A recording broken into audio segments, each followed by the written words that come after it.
Hey, all right, everybody. How you guys doing? Welcome to week number 4, 5, oh, 6. Week number 6. And this time the subject is a, a very, very, very cool subject that not a lot of folks know about. Y Peggy Mudo. Welcome, Peggy. Not a lot of folks know how to identify a bad roof and how to sell a new one, right? Because you can also make money on roofs, guys. It's if you're not making money on roofs, something ain't right. So we're going to teach you how to and tricks and tips on how to identify when you need to replace a roof and how you can sell a new one. I'm going to go ahead and switch slides now and introduce our guest who we have today is Jeremy Latta. He is the co-owner or founder, I'll let you do your own introduction, Jeremy, because I just know I've been working for Jeremy for about 3 years now, and he's been doing solar roofs for some of the companies that we've worked for, and his team just does great stuff, and we've done commercial stuff together, residential stuff together. They operate mostly in California, but I know Jeremy knows the ins and outs of this kind of stuff, so I asked him to come on. Jeremy, are you there? Yeah, can you hear me okay? Yeah, man. How you doing? I'm doing great. Thank you. Thank you for the introduction. Yeah, I've been it's a little background history of myself, guys. I've been doing this since before I had a choice. I'm a third generation roofer. Nice. Grandfather started this stuff, so I might have been actually created on a roof. Who knows? But yeah, like Manny says, we've been working together for a while. I've been doing roofing, like I said, all my life, and I've been working hand in hand with several different solar companies for maybe the good part of the last 5 years. So I definitely know that the ins and outs of the industry. Thanks for having me come on, Manny. And yeah, I love to share my knowledge about how to identify bad roofs and how to sell new ones. Key points on what to look for and what to explain to the customer as far as what they're going to be getting with their new roof and why they should go with you. Nice, nice. Thanks for that, Jeremy. Now that you talked about that, I'm also I think I'm a second generation electrician, but I'm pretty sure my first son was conceived at a job site, so it brought That's back some funny. warm feelings. All right, so let's go back. Okay, what is a bad roof? In your opinion, Jeremy, what do you consider a bad roof? Well, that's going to depend. I mean, what how I would define a bad roof in the solar industry is any roof that's not going to last as long as a solar warranty that you're offering the homeowners. So I believe the solar warranty is like about 25 years or so. If the roof's not going to last 20 years, for me, that's a bad roof, or at least a bad roof plane that should have some consideration as far as it being replaced. So you can, provide a quality service for the homeowners that you're providing solar to. Yeah, So that's actually a great point, and I was hoping you were going to touch on that because in California, well, in San Diego mostly, I'm sure anywhere you run into a roof where it's like, it looks like the roof is okay. You know, they just bought the house, and the inspector, I guess when they do the home inspection, I get there might be some sort of like industry standard where it's like, oh, the roof is good to go. You don't need to replace it. Just sell the home, right? But I've noticed in a lot of cases with newer homes and stuff like that, where the people that buy the home don't necessarily know any of the history of that home. And they're like, well, I just bought the home, so I'm assuming it's good. And we get up there and sure enough, the shingles are you try to open up a shingle to see what's under there and it snaps right off, right? That's so you don't want to put solar panels on a roof that, might go bad in the next 10 years even, or even definitely not 5. Like if somebody says, oh, I got about 5 years left, just know that 5 years down the line, if you want to replace that system and have it removed and replaced, you're going to have to call the same company that did it, the same company that did the work. I'm talking about the solar company. May or may not want to go out there immediately, and they're going to want to charge an arm and a leg because, again, we all love working new business. When we have to come back to do something that is replace a system, it's like, oh, Oh, yeah, well, it's gonna be like 4 grand, you know. That's just what I've seen in the industry. It's not cheap to replace your system, so definitely try to sneak a new roof in there. And there's definitely reasons why you should do it during the sale, and I think we're gonna go over that here next. So, to you, a bad roof is it just looks iffy, right? Let's see if we have some. Okay, so let's start with the first one: visible damage. What can you talk about as far as physical damage? What do you look at when you identify a bad roof, Jeremy? Sure. So, first things first, whenever you walk up to a client's house, I mean, I'm sure 75% of every client you have is going to have a composition shingle roof. That's just the nature of how roofs are in Southern California. First thing you got to look at, especially on a sunny day, is if you see any fiberglass resins. If the roof's a little bit shiny, if you can look at it at a certain angle and you see, that the shingles are a tiny bit shiny, that's the fiberglass resins, the sun reflecting off of them. That's the number one indicator. Hey, this roof's old, most likely over 20 years old at that point. Another thing that you can see is if there's any wind damage around the perimeter of the roof, if you see any shingles lifting up or have kind of blown off from the wind, that's another indicator that the roof's lost all of its elasticity. It's no longer flexible. If you bend a shingle, it'll crack in half. Um, that's an indicator. Another good one too is talk to the homeowners. Hey, look, do you remember on your last rain if you found any of those little granules? These shingle roofs, they're made up of tar and fiberglass and then little tiny rocks. They're called granules. Those rocks give the roof the color. Now, a lot of times when it rains on really old roofs, those little granules start to fall off. You'll see them in the gutters, or the homeowners will notice them on the driveway whenever it rains. Ask them, hey, do a lot of these little granules fall off when it rains? If they say yeah, well, then that's an indicator that you should be considering replacing the roof. And the thing is too, Manny, I'm not sure how you operate on your side, but if the homeowner can't replace the whole roof or it's not in the budget, you can always replace at least one facet or one roof plane where the solar is going to go on. And then later on down the line, they can visit the rest of the roof when they can afford it. Yep, baby steps, man. Like it's always important. Like for example, when you're doing like PPAs in California or leases or anywhere for that matter, most of the time we can afford. And when I say we, the lease dimensions, like the financial aspect of a lease or a PPA, probably won't allow for you to re-roof the entire house.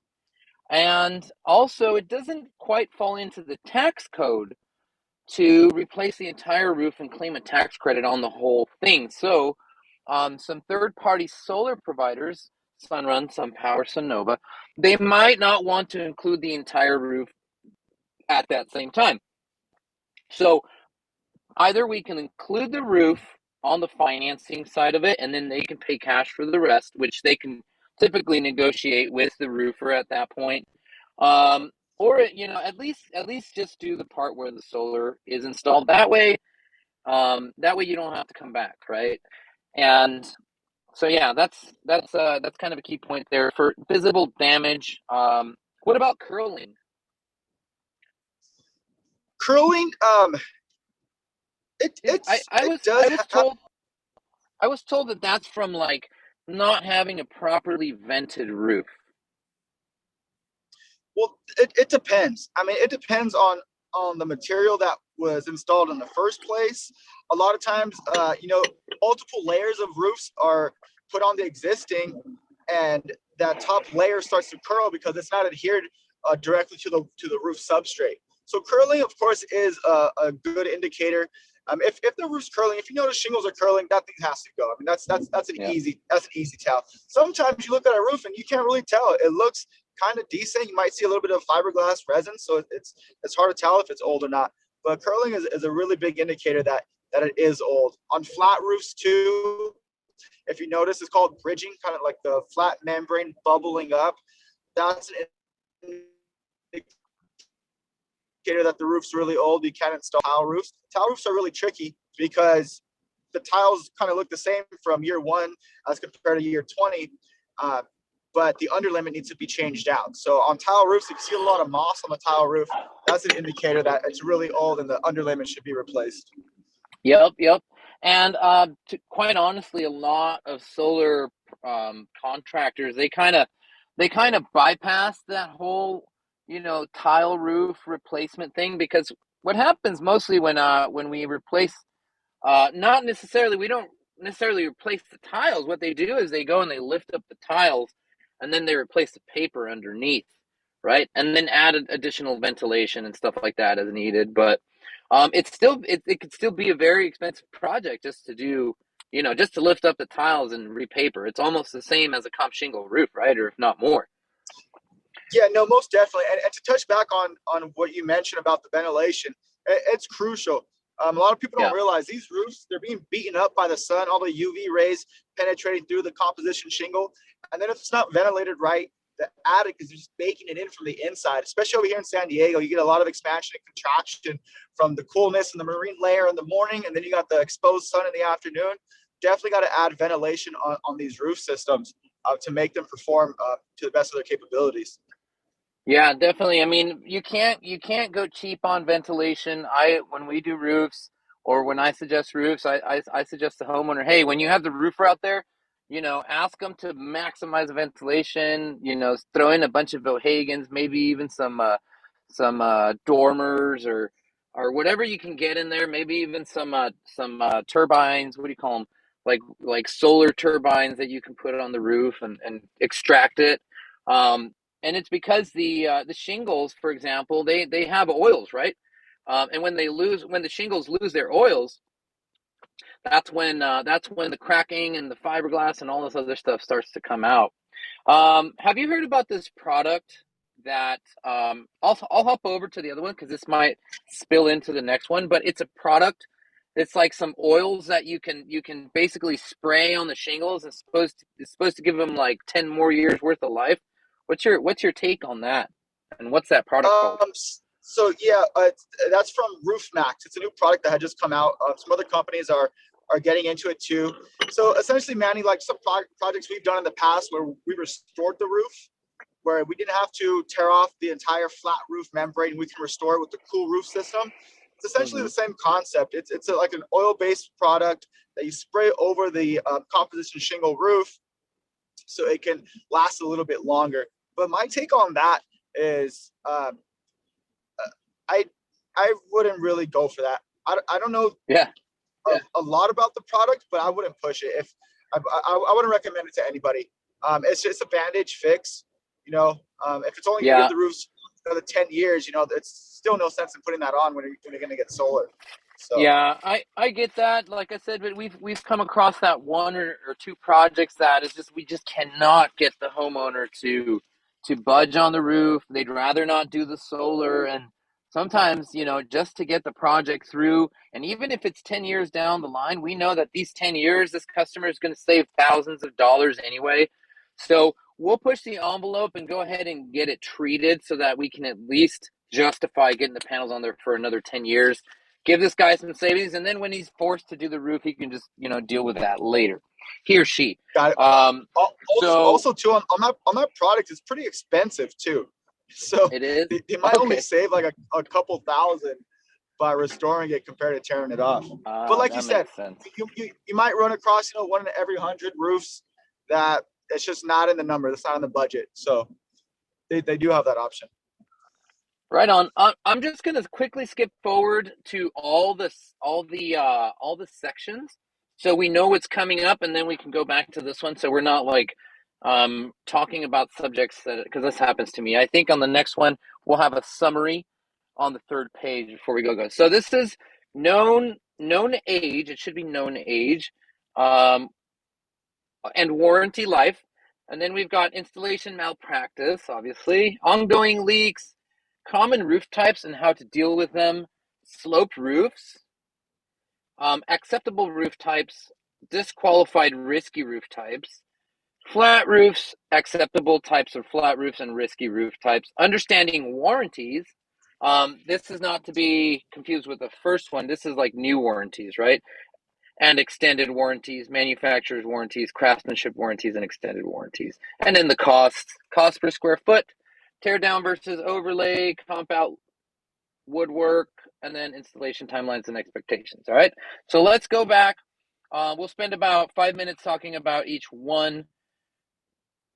and then right here. So known age and warranty life. I guess what I meant to say when I proposed this is like, I think we might have talked a little bit into it. Is like how to identify how old a roof is, right?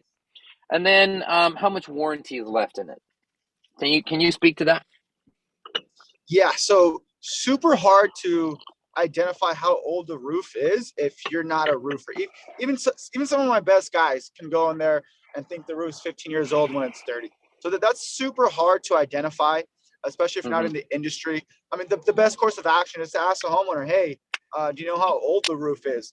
Half of them will know. Yeah, we Yep. bought the house 20 years ago and they told me the roof was only 5 years old. So it's about 25, 30 years old. Or they're the ones that put on the roof in the first place, or it's kind of a newer construction house, and you can look it up on Zillow when the house was built, and you know how old that roof is.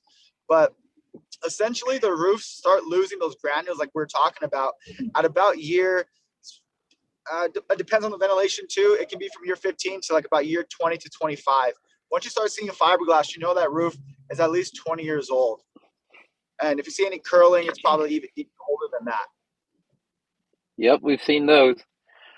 So typically warranties, I mean, we'll talk warranties later actually, but that's a good point there. I wish we had Carfax for houses. I'm gonna Shark Tank that. Yeah.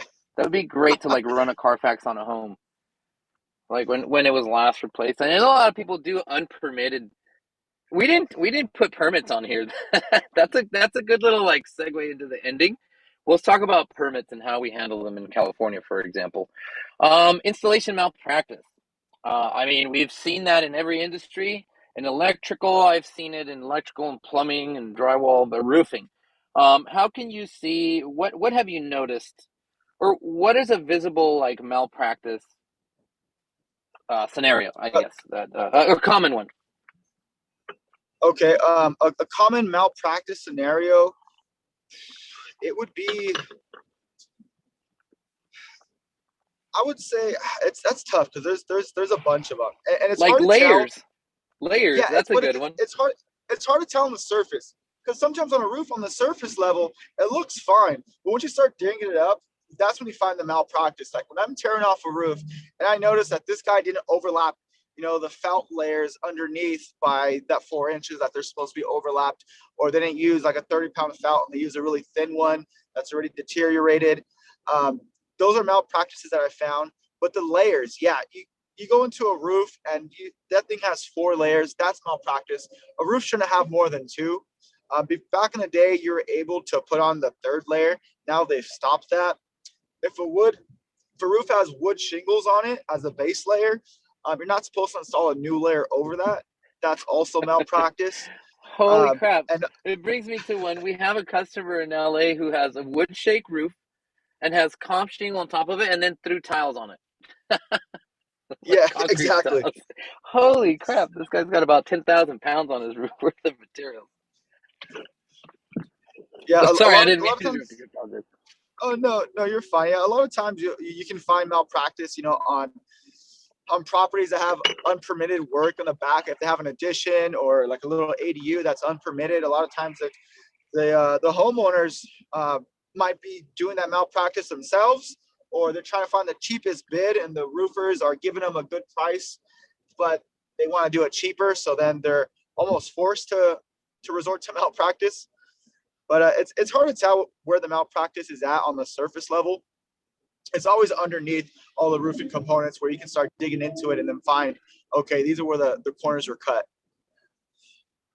Yep, yep, that's common.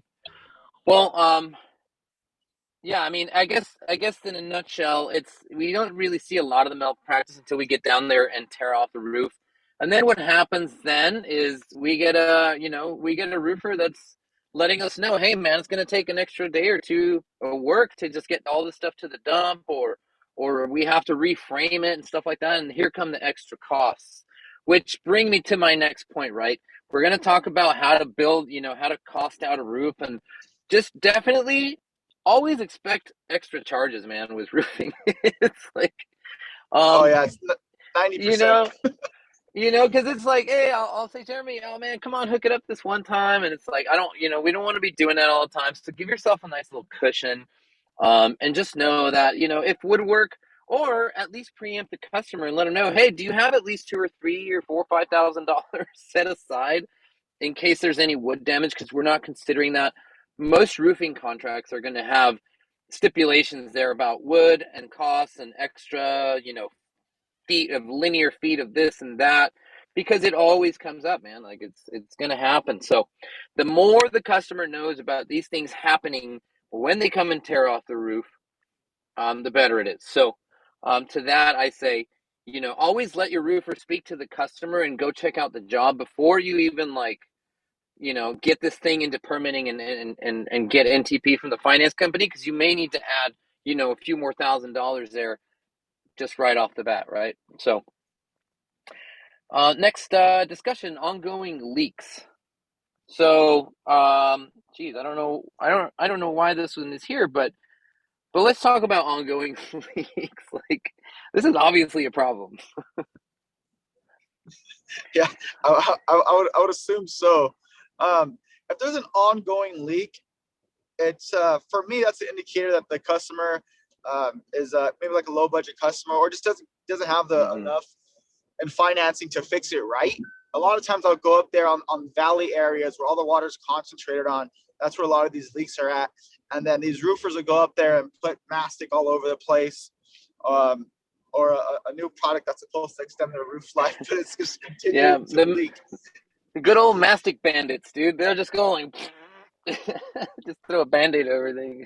Think that Yeah, mastic no, fixes everything, dude. That's funny. yeah, you'd be surprised. But definitely, if the customer has an ongoing leak, if they have several of them, that's also an indicator like, hey, there's going to have to be some wood replacement.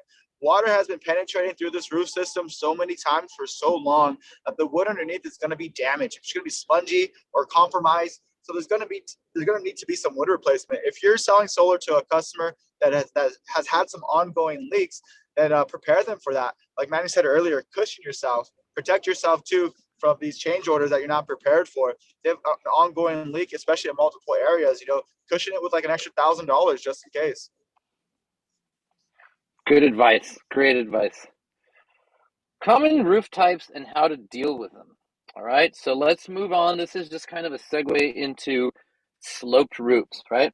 What is a sloped roof, Jeremy? Like, what constitutes a sloped roof in terms of like degrees and pitch? Got it. So, well, sloped roofs for me, is anything above like a 2.5 by 12. So for instance, shingle roofs, composition shingle roofs, they can only be installed on roofs that are 2.5 by 12 and above. So 2.5 by 12 pitch just means there's a 2 inch rise for every foot on the roof plane. Uh, and long story short, that just makes the water run off the roof enough so where it's not going to leak through the composition shingles, because these composition shingles, they're overlapped with each other, kind of like tiles are. So water has to hit one material, fall onto the next one until it finally falls off the roof. A flat roof is anything under 2.5 by 12 a degree pitch, which will have a flat roof membrane, which is heat welded and sealed on the entire surface area. So water can pond on flat roofs and still not leak. That's not the case with shingles. If water ponds on a shingle roof, that shingle roof is going to leak. So Well, that's that for me brings what constitutes a sloped roof. that's a very very good observation there. And in the solar industry, we don't really see the 212 or the 12 factor. We see degrees mostly for our design tools. So let me translate what a 212 pitch is. It's typically within 3 to 5 degrees, and that's it, like degrees. Because pitch in the solar terminology world, when you're looking at calculators or design tools, they're going to have 0 to 45 degrees, typically where we land. So 0 to 45, 45. Yeah, 45-degree pitch roof. You're not going to see that very very much. Maybe up in Texas a lot, but around here, the highest we see is right around 30 degrees, or what is it? 810 or 812? Sorry, eight A12, twelve, yeah. 912.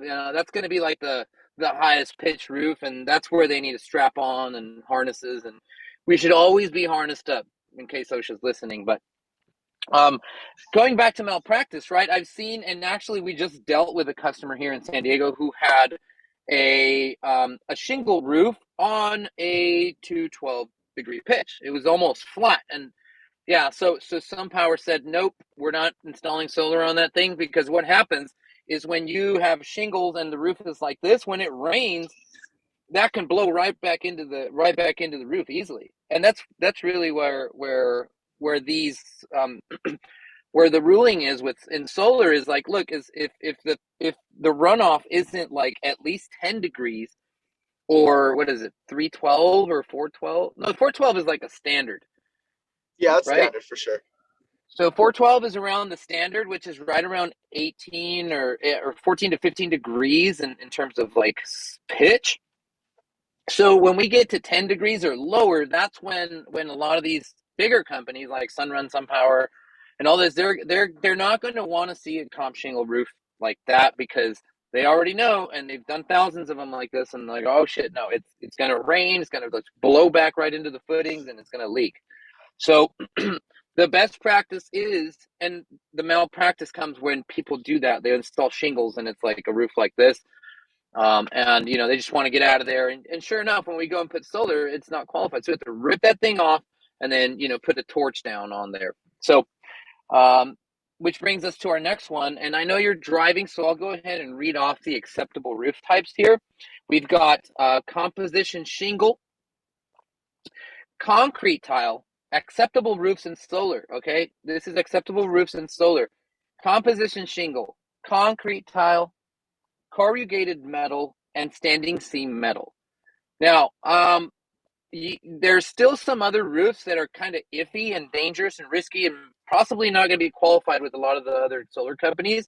And we'll go into that slide next. But these are going to be your most common acceptable roof types.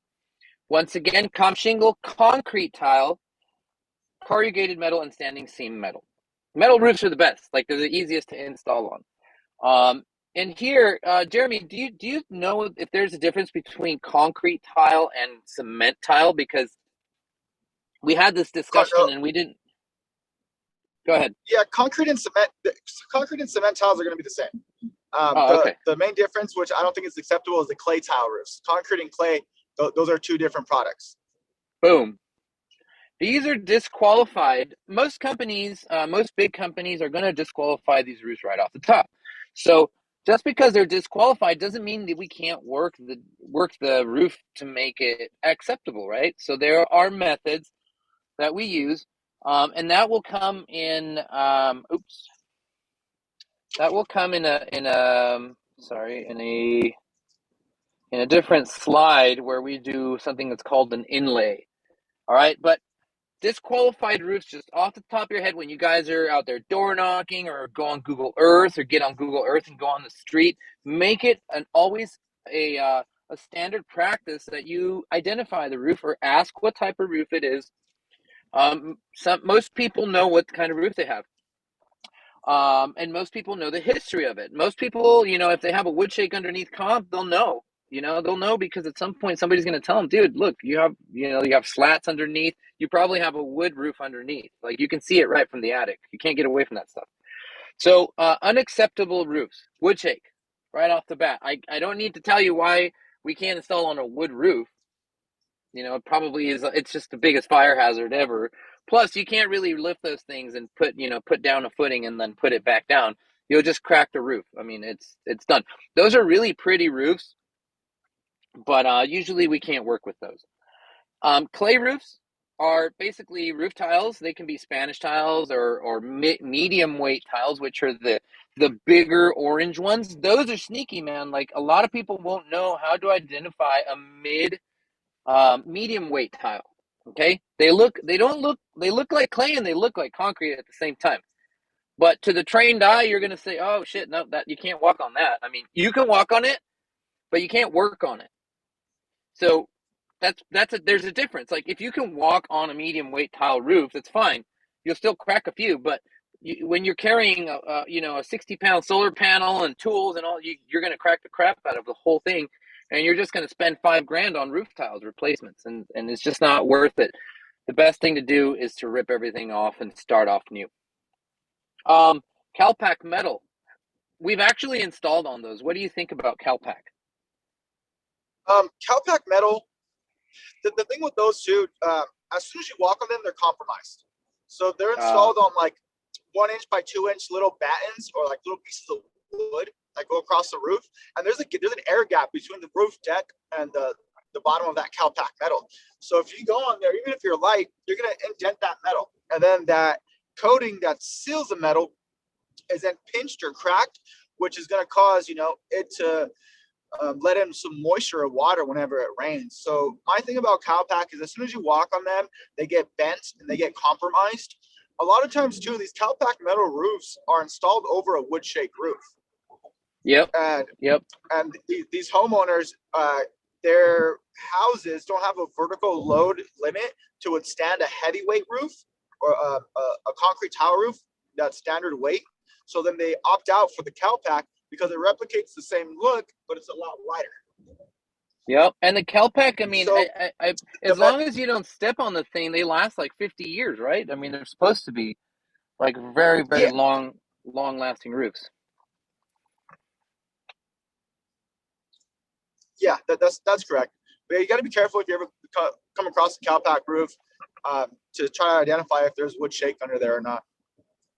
Yeah, and those are tricky. Like we've actually installed like there's footings out there that they sell for solar installations.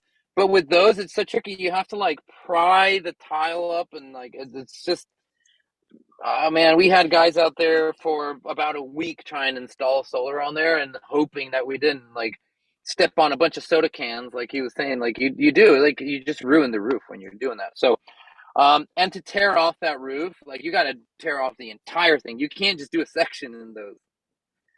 That's the downside of those. All right, so these are pretty much, and then composite tiles. What are those? I mean, those look like flat tiles.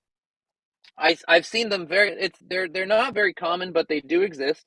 They look like a flat tile roof, even slate. But what happens is when you lift it, it breaks. And it's just fiberglass or something like that. It's some sort of composite, weird looking tile. But those you just have to tear it apart and restart new, right? Same thing. Yeah, Uh, same thing with the CalPac or those composite tile roofs. If you can't salvage them as soon as they're lifted up. yeah, pretty much all these roofs on here. Once you pull them out, they're done. Like you might as well replace the whole thing. That's why they're called risky rooftops. The next type is a common roof type is a flat roof. Obviously, we're going to see this in commercial and residential. And the common roof types you're going to see are going to be rolled composition, or also known as torch down, EPDM or PVC, and also we were looking at some pictures, and there's some standing seam metal roofs that are flat, which I think is pretty cool. What have you got to add to this?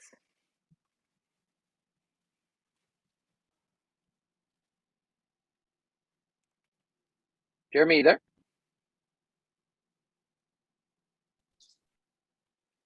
Oh, hold on, Mary. Breaking up here a little bit. Okay, Oh, no can you hear worries. me? Yep, Hey, hey, can you hear me now?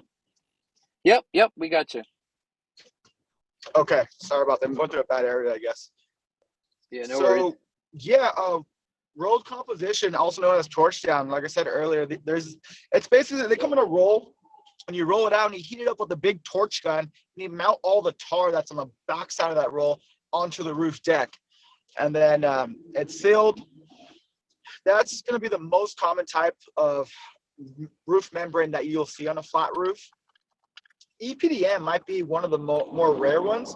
It's a completely black, basically it's the same product that they use to make, I guess, swimming pools with, like above ground swimming pools. But EPDM is more common in other states where it's really, really cold because it's all black and it melts all the snow off the roof. What you'll see that's kind of common over here is PVC or TPO, both white membrane roofs. They are heat welded as well, but they don't have any tar with them.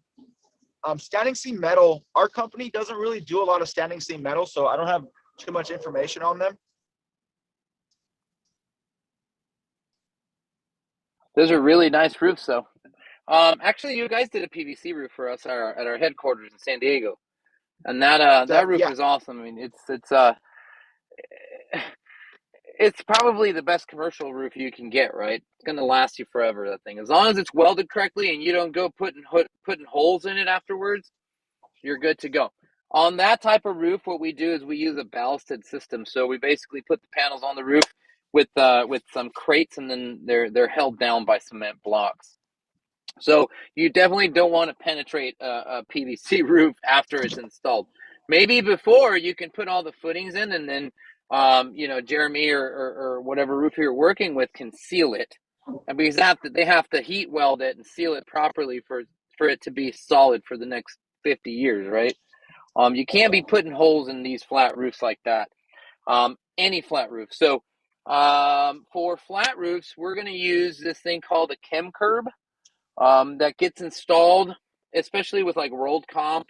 I mean, that's not the best method. You ask any roofer, they're going to be like, why don't you just put a cap sheet on it and then, seal it, torch it, and do all that? That's the right way to do it.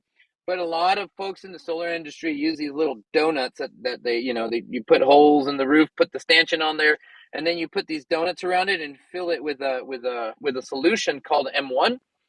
And I mean, it's good enough, but some folks don't know how to install it. And when they install it improperly, then that's when you get a bunch of roof leaks. So flat roofs are very, very like tricky. Just know that there's always going to be adders, like very expensive adders, because it's just not a cheap way to install solar. I mean, because you have to do a lot of the roofing and sealing. And these components are pricey, unless you have a team like Jeremy go down and seal it and put cap sheets. But for them, it's like, I'd rather do a new roof. So um, let's switch on to the next one here. I think we're good on that. Disqualified or risky, and I say why risky? Tar and gravel and foam. Now, in my 15 years in installing solar panels, I've put solar panels on tar and gravel roofs with a method. You have to go and you have to scrape the roof, and then you have to make sure that it's really clean, that there's no dust, and then you have to put down these donuts and chem curves, and then you have to do all this. I mean, it's just a risky way to do it. It can be done, but you have to have a professional seal the roof. Okay. Most solar companies are not going to have like qualified roofers as a team lead, and they might think they know what they're doing, but they're just risky. Foam roofs, especially, you have about what 2 or 3 inches worth of foam. So you can't really land a footing on that foam, because what's going to happen is you try to put something on there with some lag bolts, and you're just going to bolt that thing down the foam, and it's just going to travel down, and it's going to be wonky. You have to cut the foam out with a hole saw, rip out the foam, and make sure you hit a rafter, and then fill up the foam. Oh my gosh, it is such a tedious process. The only way I recommend doing a foam roof is using a self-ballasted system. Same thing with tar and gravel, self-ballasted system. What are those? Again, those are roofs or mounting materials that don't require penetration. Now, they're going to require some extra engineering because you're putting weight on the roof, and it has to be able to withstand wind so they don't just fly off the roof.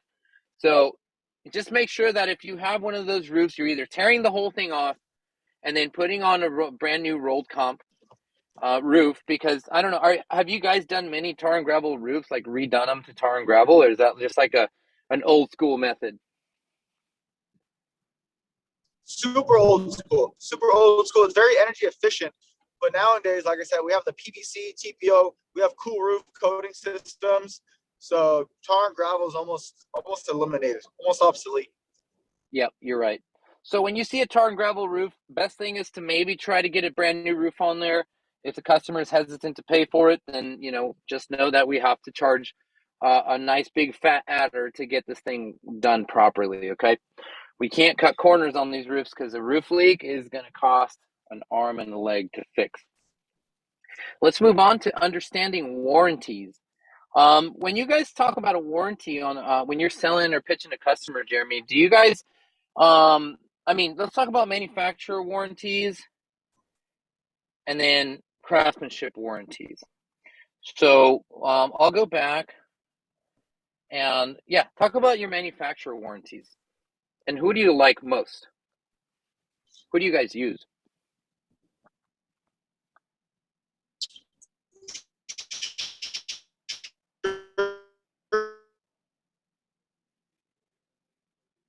Oop, I think we're Yeah, kind of so losing. with our Oh, there he is. company, we're preferred contractors with Owens Corning. Sometimes on a one-off situation. Crap. Can you hear me now? Yes, yes, Better? yeah, all good. Okay. So yeah, manufacturer warranties. I like to stick with Owens Corning as a manufacturer because I can offer the extended warranties. I know it's on the next slide, but being a preferred contractor with Owens Corning, we utilize their roofing materials 9 out of 10 times, or probably even more than that. The only time we don't use Owens Corning is when a homeowner has done their own research on their own roofing materials and they like a certain color from another manufacturer. So then we'll switch it off. Other than that, we always offer Owens Cornings. They give great warranties. Right now, it's a 50-year manufacturer warranty with them, and with that 50-year extended warranty, it's a 20-year non-prorated warranty.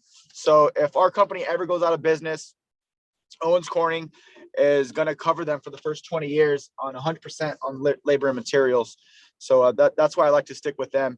But what a manufacturer warranty necessarily means if anything defects with the roofing material, like if all those little granules just start shedding off super fast in like year 5 or 10, and it was a manufacturer defect, that's when the manufacturer will come in and pay for that roof to get fixed and bring it up to code because of the defective material that was made in their facility.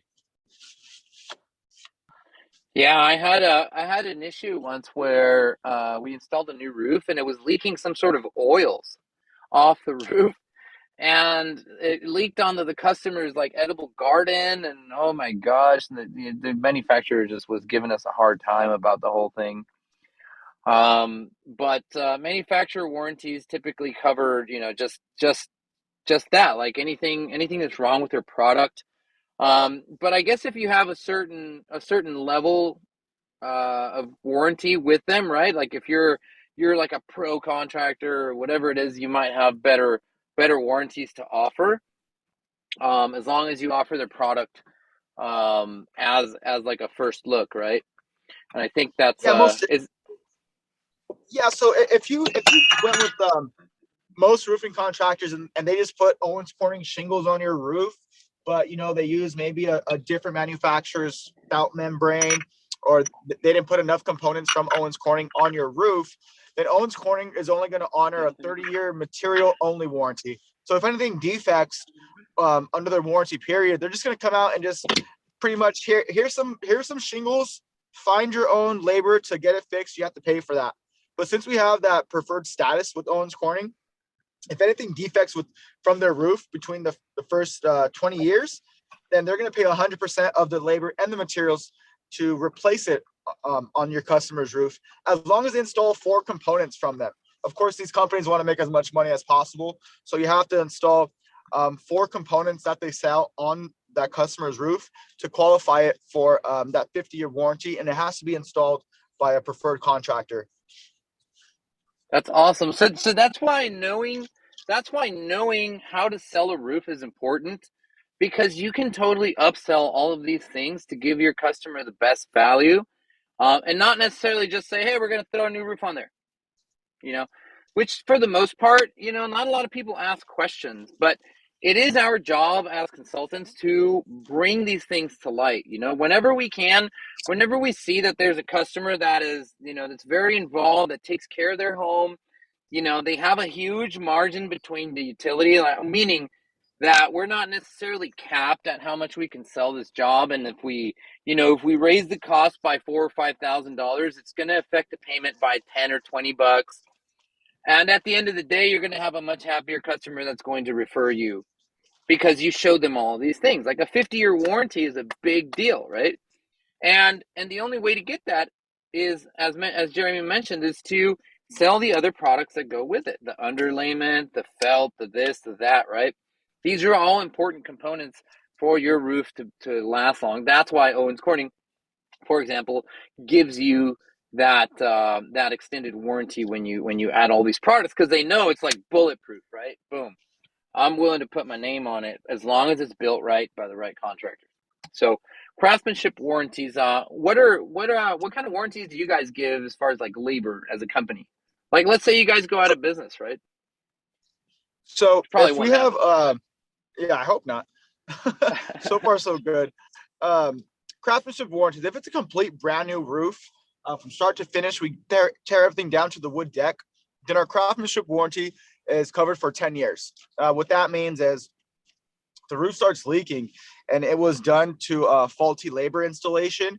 If our guys didn't overlap the shingles correctly, or if they didn't, seal some corners, or didn't install the roof per manufacturer specifications, and it leaks, then we cover, of course, fixing the roof and then any damages that has occurred to their house because of our faulty installation.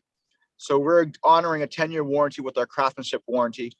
Um, However, if we install a roof and then the customer decides to go pop on a satellite dish or an AC unit and then it starts leaking, of course the warranty is going to be void because somebody else came in and penetrated our roof from our original installation. But if nothing of that nature happens, they're covered for 10 years from our company. Which is a good segue because a lot of times we do run into the situation where, hey, customer, they just got the roof done about a year ago, and I've taken the route where I'm like, okay, well then let me talk to your roofers really quick. I want to make sure we don't void your warranty, and that ends up being a discussion where they're like, they really maybe don't want to talk to you, or if you're not working with a company like Jeremy's, they might even want to try to sell them solar. So there's a little bit of fear in like talking to the roofers because they're going to be like, oh, I'm watching you now. You're going to void my warranty, bro. Just give me an excuse to write this customer a void warranty. That, or we have to hire them to come and do the penetrations or whatever it is. They might not have time. Scheduling could be a problem and all these other things, which is why we at One Up Solar offer an extended warranty through Solar Insure. Now, that's going to extend a warranty just on the penetration parts, where the solar company penetrates the roof, and then Jeremy's like, what? You put a hole in my roof. I don't want anything to do with this anymore. That's fine. We have an extended warranty to cover just that, exactly that, when we don't have access to the roofing company. Now, my recommendation is, and Jeremy's as well, is going to be, hey, just contact that roofer, let them know. They might give some recommendations, or they might be even willing to oversee the project or something. Obviously, there's going to be some fees with that, right? With a newer roof, you really want to make sure you either have an extended warranty through Solar Insure, or that you talk to the roofing company, because you're doing the customer a disservice at that point if we just all just keep it on the hush, right? Might cause some issues later down the line for the customer. What sort of extended warranties do you guys offer, or that we can offer on your behalf? So the reason why it's only 10 years is because a lot of times the sealants on the roof, and homeowners don't really realize this, a lot of the sealants that we originally apply, they start cracking, deteriorating. So sometimes what I'll offer my customers is, hey, look, if you guys decide to do the roof with us, before the 10-year mark is up, have us come out, take a look at your roof, examine it. If we see any issues, have us fix it. It might cost you a little bit more money to give you like a roof tune-up, and then we'll offer them an additional 5 years on the workmanship warranty. Nice. Roof tune up. I love that. That's great. That's a great upsell product. But other than that, are there any other third-party extended warranties that you can think of, like companies that you work with, or just through Owens Corning? Just to Owens Corning, I mean, Owens Corning is really the only company that offers the extended warranty, because if you just put on an Owens Corning shingle roof, it's normally 30 years out of the box. Now, if it's done by a preferred contractor, if you have certain other components installed underneath the shingles, they extend the warranty the additional 20 years, plus give you that 20-year non-prorated status, which is transferable for that first 20 years as well. Other than that, um, every other roof just comes with its own warranty out of the box. Like if they're getting a brand new tile roof, Eagle Tile gives them a lifetime warranty, a limited lifetime warranty. Same thing with the flat roof membranes. That warranty that's given is honored from the day it was installed. but it's not really extended. You can't really do anything to extend their original warranties. The only company I know of that does that well is Owens Corning.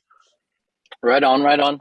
Well, this is segue into our next topic here, which is one of the last ones. Actually, we got about four more, but understanding costs. Now, this one here, it's not an easy one to nail down. There's a lot of different variables. Obviously, materials is one thing, labor is another, inflation is another. The cost of materials, the cost of wood, the cost of everything is just like this. It's like gas prices right now. It's insane. But just to understand the cost of building a new roof, I would say the national average for the roofing industry, obviously California and New York and places like that where it's just the cost of living is a little bit higher. We might be seeing the average cost per square on a comp shingle roof or a torch down being right around $5.50 to $6, right? That's in states like that. Would you kind of agree with that? Obviously, if we work in volume and things like that, we can get some better pricing, but that's usually what I've seen for good work, good warranties, good everything. That's what you're going to end up paying right around there, right? Yeah, no, most definitely, especially for the quality materials that Manning's talking about. Getting a bulletproof system on their roof, you're going to be spending me minimum. If it's my own self-generated lead and I go talk to a customer, my price is $5, like $500 a square. That's my base price for an entry level roof. Once you start adding some extra components on there, then it goes a little bit higher. Any legitimate company, that's what they're going to be at. If not, maybe even a little bit higher. I've even sold roofs as a salesman for some companies, and they're charging $700 a square. The only companies that are going to go lower than that are going to be companies that pay under the table. All their employees aren't covered by their workers' comp. If they fall off the roof and they get hurt, then the company is going to be liable. I mean, the homeowner is going to be liable for that employee or that person that's working on their house that isn't insured by the roofing company that's cutting corners in order for them to bring their costs down. So any legitimate company is going to be right around 500 to about $600 a square. Yep, yep. And if the customer is clicking on ads on Facebook to get a new roof, it's gonna get competitive. They're gonna get some online quotes, and prices can go all the way up to $7. I've seen them. Now in the solar industry, we work with roofers at trusted partners and things like that. So some of us get like really good pricing that we just pass on to the customer because at the end of the deal, we want the customer to just you know to have a good experience, get some solar panels, get a new roof, and Jeremy doesn't necessarily have to pay anybody a commission in this case. So we can get a little bit more competitive on rates. Now, I'm going to show you guys a quick and dirty way to measure a roof. If you just don't have any software, by the way, we're doing a demo, Jeremy, with that software company you suggested, Oh, roofr.com. roofer. Oh, that's awesome. Yeah. Yeah, so we're gonna start with every proposal request that we get. We're just gonna put together a roof bid, bam, bam, bam, and send it out, right? So that's how we're going to get more roofs potential sold. Because with your proposal, you can also say, "Hey, we just made you a roof quote too. What do you think about this?" I mean, it's just in case you want to consider it. Here are the numbers if we finance your roof. And somebody mentioned earlier that yeah, we can obviously finance roofs with loans, but some solar loans are going to be capped. What that means is if your solar is too small or it's a 4 kilowatt system and you have a $15,000 roof versus a $15,000 solar system, that's 30 grand. So that's a lot of money for a solar loan to be able to handle it. So just rule of thumb, if your solar costs 75% and your roof costs 25%, you could probably fund the loan. What does that mean? If your solar costs 10,000, then your roof could cost around 2,500 bucks. Then we can roll it all into the loan, and that really depends on the finance company. Some finance company allows you to go all the way to $10 a watt on the combination of the two. So just check with us. We'll let you know. Hey, we can build this whole roof, or we can do a partial. All right, or the customer will have to self fund some of it. So I just pulled up Google Earth, and this is just a quick and dirty way to do it if you're in somebody's home and you just want to throw a price in there real quick. I would use Google Earth and just add 4 points to the house. Oops. I got to clear this. All right. So right there, add point. Now this is not a very effective way of doing it, but I'll teach you a little trick. Add point, add point, add point, and just outline. This is a pretty standard house. Let's close the shape, and it gives us about 1,800 square feet. Now, is this going to be 1,800 square feet of roofing? Probably not, because there's an angle to that roof. All right, so you got to account for for those angles, and also for like any what do you call it? Waste, like a waste factor. Yeah, most definitely. So I'd start around 1,800 square feet, 1,835, and I would just hit it with 1.3, like give it an extra 30%, just some cushion. That puts you at 2,385 square feet. Now in roofing, this every 100 square feet of roof is called a square. So roofers know this would be how many squares to you, Jeremy? 24. 24. See, you just rounded up. Now we're at 24 squares, and we mentioned that the going rate is right around 5, but because you don't have a real life measurement, just go $6. You know what I mean?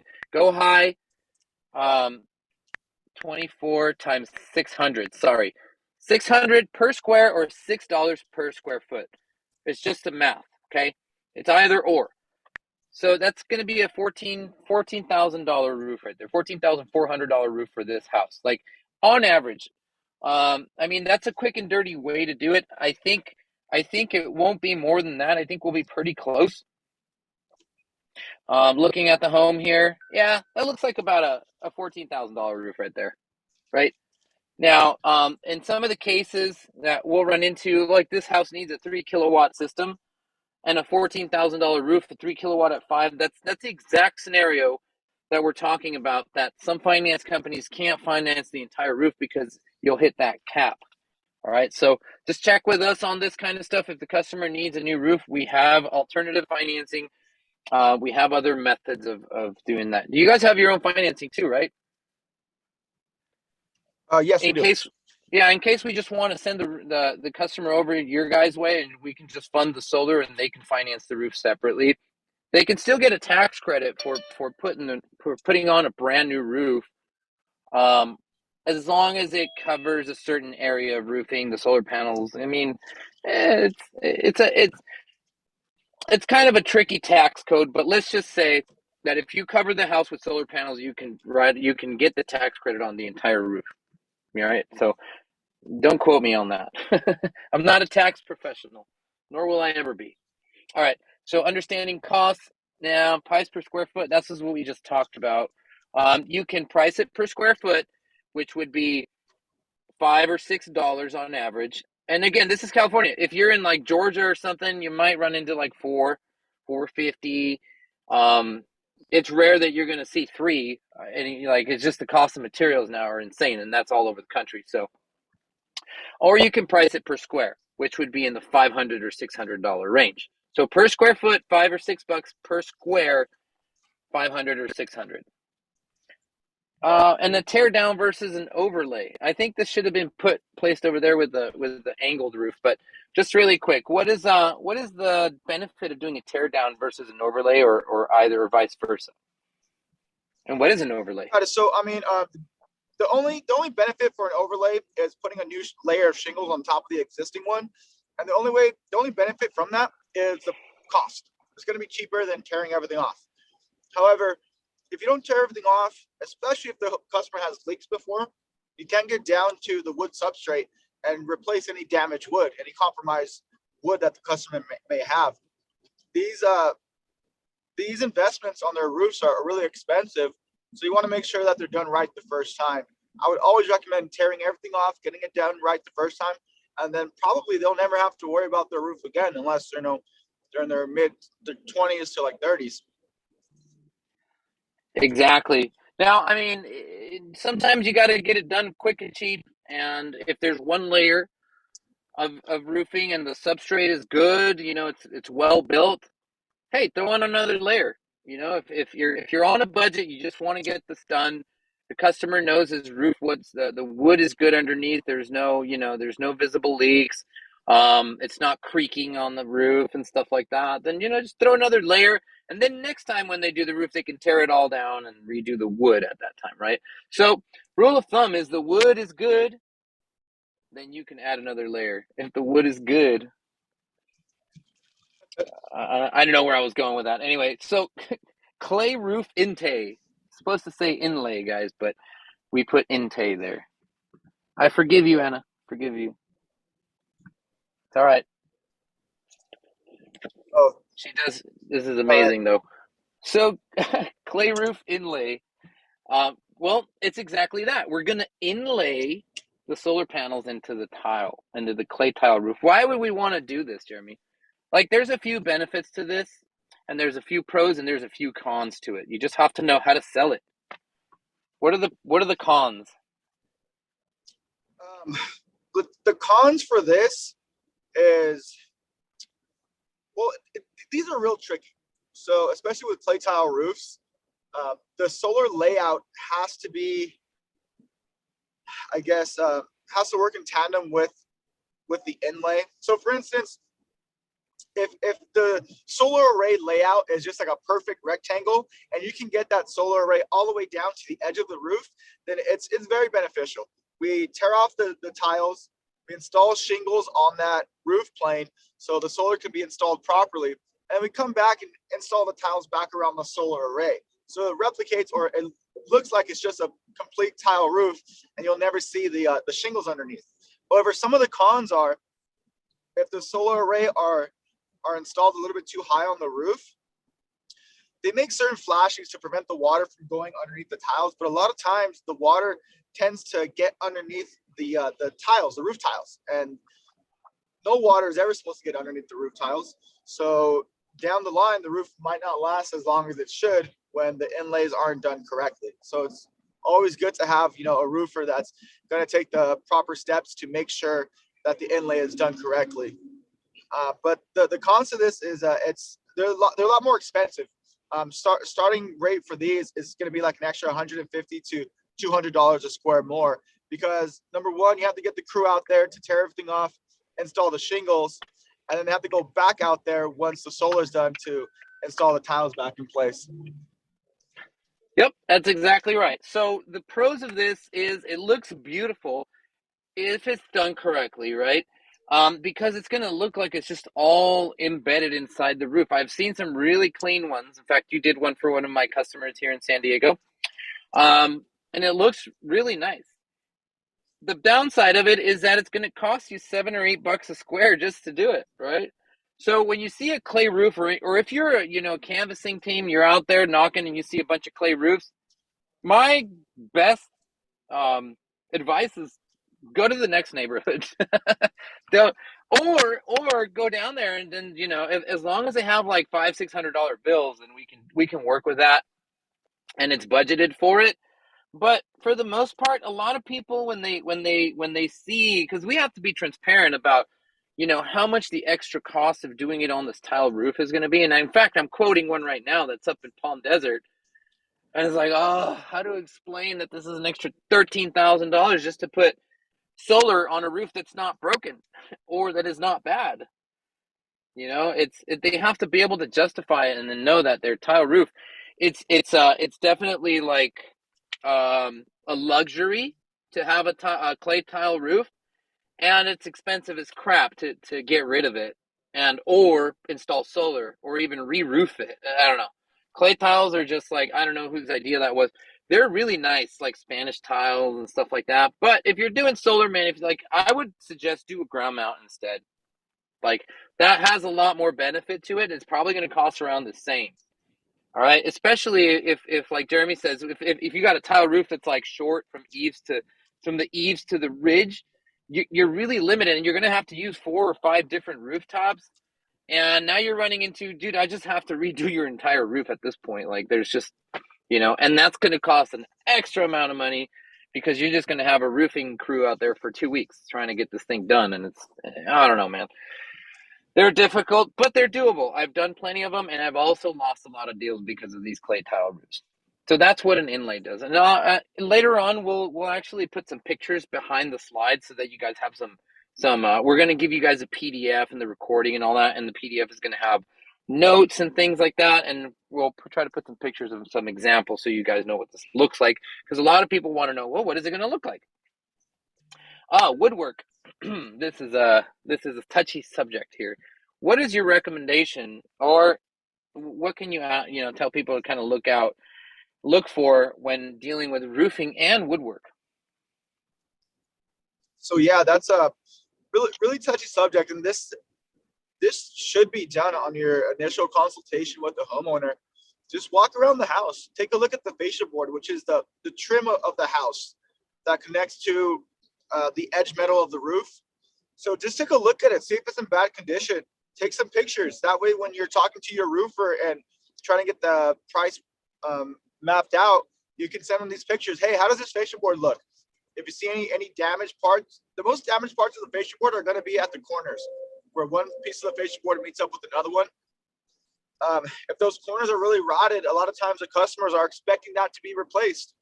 Sometimes, Yes. and I ran into a bunch of customers, I tell them, hey, we're going to replace your roof for you. They're thinking that all of the wood on the roof is going to be replaced, plywood and fascia board included. And it's like, no, that's not the case. So it's good to be transparent, do a complete inspection, walk around. If you see any damaged wood and you don't know if it's beyond repair, take a picture of it, send it to your roofers. But it's like Manny said, it's a touchy subject, especially right now. The cost per foot of fascia board replacement is at about like $15 to $17 a foot.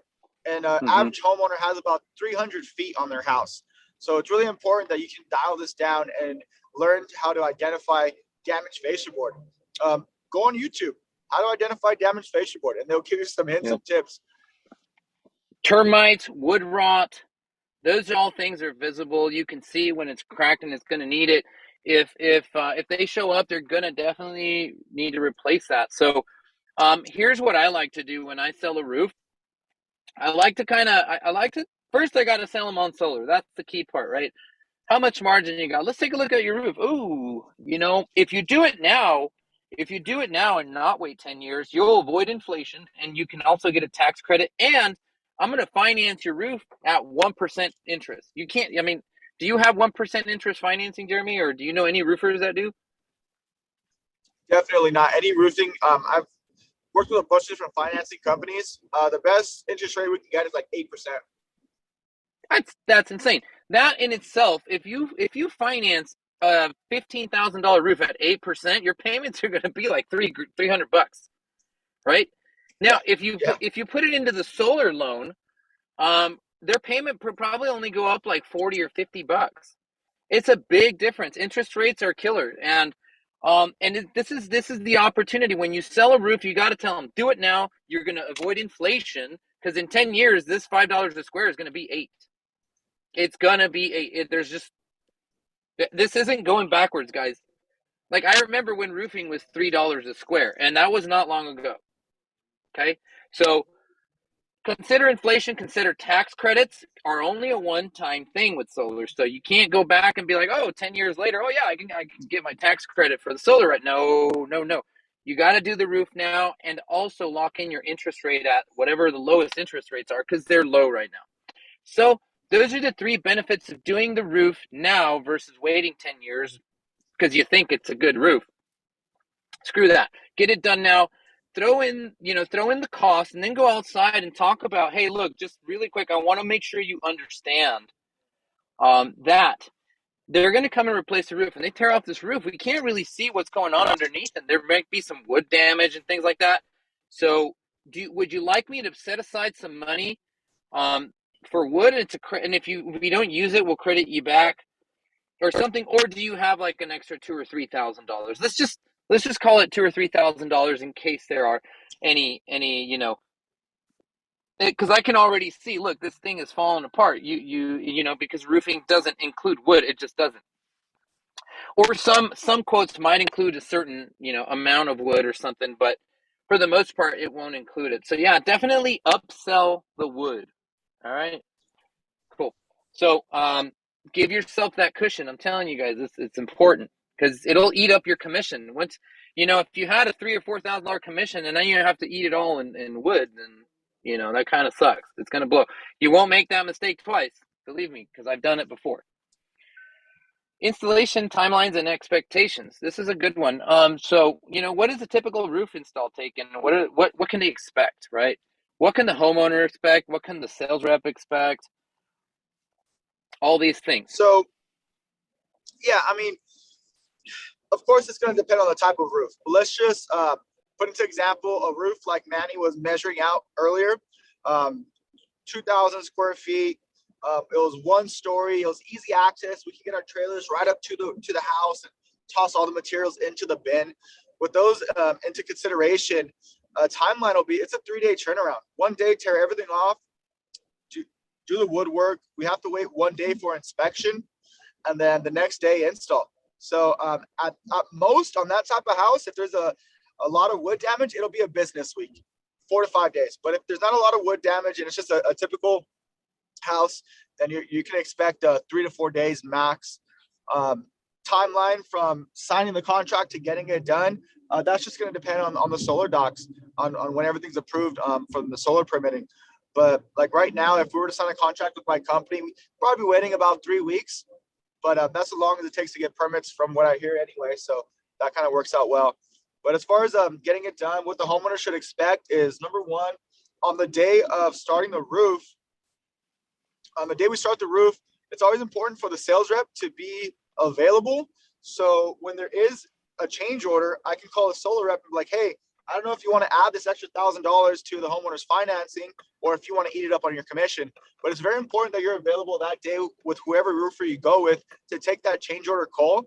So that way their crew that's on site isn't waiting around twiddling their thumbs, waiting for an answer, and they can continue the project.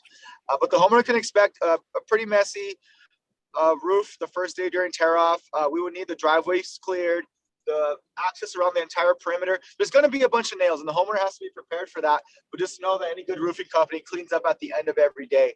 So it's going to set expectations for the homeowner as well. Hey, look, during the initial phase of the tear off, if you have any valuables hanging on the wall, you might want to take them off because of all the vibrations that are going to be going on. If you have any valuable plants, sentimental plants around the house, maybe try to move them to the side. So if any debris happens to blow off the roof, it won't damage it. It's going to set expectations like that. And once you work with a good roofing company, those expectations will be set with you so you can talk to the homeowner about it. Yeah, guys. I mean, and always remind customers, whether it's roofing or solar, like this is construction and things go wrong all the time, man. Like, a nail can fall off the roof and hit a dog on the head or something, or like worst case scenario, right? Some of these things happen. So just let them know that, hey, if there's anything that needs to be fixed, just let us know and that'll get done. Don't freak out and like start yelling at people because, somebody left a banana peel in the driveway. Like, come on, it's a human mistake. And also it's a construction project. Shit's going to fall off the roof. And, they're going to try to clean up as much as possible, but sometimes they leave at night and they miss a nail or something. So you set the right expectations, guys. That's all. So yeah, here we see really quick. I wanted to kind of identify a couple things here. This one here, as you can see, it looks like they just replaced this corner, right? Yeah, Like yeah. It looks like they just. I don't know if it it was looks like like there was treated for some, termites. yeah, probably termites. I mean, this roof looks pretty old when you see these wind turbines up there. This is definitely a torch down roof. And then you can see these that are shingles. So somebody here didn't do the right job. Somebody didn't malpractice. Most of these houses have shingles, which is, well, this one here, for example. Anyway, yeah, just use Google Earth. It's your friend. Get as much information as you can. I guess that's pretty much it for today. Thank you, Jeremy, for hopping on. It really means a lot to us. It was kind of short notice, and I just want to thank you for coming in and bringing in shedding some light on some of the subjects that we all kind of have questions about and that we run into all the time when we're in the house selling solar and roofs, right? So, did you want to add anything or? No, I think we covered a really good points that a lot of solar reps need to know. So I'm good on my end.